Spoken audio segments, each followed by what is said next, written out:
Hello and welcome to our channel one step with love. এখন ভোর 5:30, আমরা টিভিতে মহালয়াটা দেখছি। নানা রকম বিস্কিট কিনে আনা হয় আগের দিন, পরের দিন যাতে চা দিয়ে খেতে খেতে টিভিটা দেখতে পারি। চা খাওয়া হয়ে গেলে বেরোবো বাবুঘাটের দিকে তর্পণটা সেরে নিতে। মহালয়ার দিন সকালবেলা সবাই এসেছে বাবুঘাটে পূর্বপুরুষদের উদ্দেশ্যে তর্পণ করার জন্য।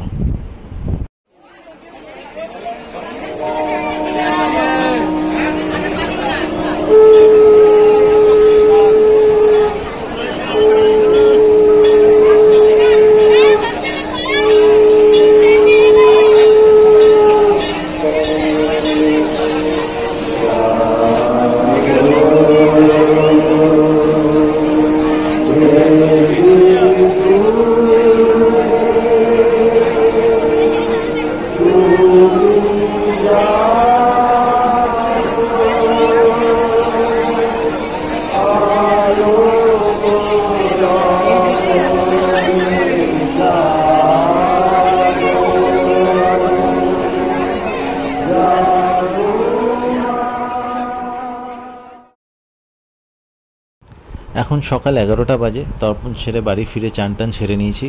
এবারে খাওয়া হবে লুচি, আলুর তরকারি আর ছোলার ডাল। সাদা আলুর চচ্চড়ি, ছোলার ডাল। বাহ, ফ্যানটা চালাতে হবে। লুচি ওখানে।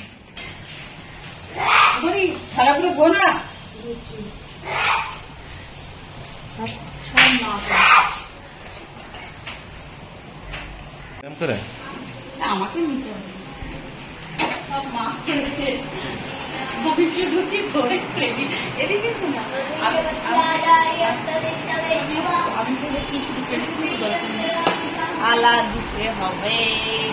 থালা ধুয়ে আনছি। এটা তোমার। হ্যাঁ, সানাইকে একটু দিয়ে দাও।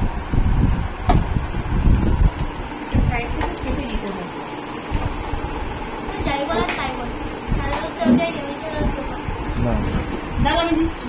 দেবো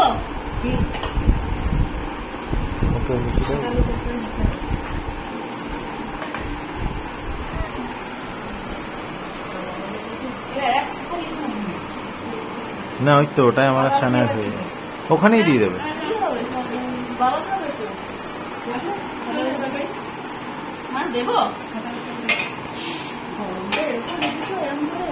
ওর ওপর তুলে দাও। আমার ছেলে সকাল থেকে লুচি খাবে বলে খুব লাফালাফি করছিল, কিন্তু এত বেলা হয়ে যাওয়ায় ওর আর খেতে ইচ্ছে করছিল না। তাই ওকে তাড়াতাড়ি চান টান করিয়ে আমি আরও দুপুরের খাওয়াটা খেয়ে নিই। দুপুরে আমাদের ভাত ছিল, ডাল ছিল আর ছিল ফুলকপির তরকারি। আর তারপরে ওকে একটু পেয়ারাও কেটে দিই, সেটাও খেয়ে নিচ্ছে। তখন আমার বউয়ের চান টান হয়ে গেছে, বউ বসে খাওয়াটা খেয়ে নিচ্ছে দুপুরে। ভালো বানিয়েছে। দুপুরে খাওয়া সেরে আমরা একটু রেস্ট নিয়ে নিই। অনেক ভোরে উঠতে হয়েছিল তো একটু ঘুম পাচ্ছিল। আর বিকেলে ঘুম থেকে উঠে বাড়িতে বানানো আলুর চপ দিয়ে একটু মুড়ি খেয়ে নিয়েছিলাম। আজ ব্লগটা এখানেই শেষ করছি। আশা করি আপনাদের ভালো লাগবে। Please like, comment, share and subscribe our channel. Thank you.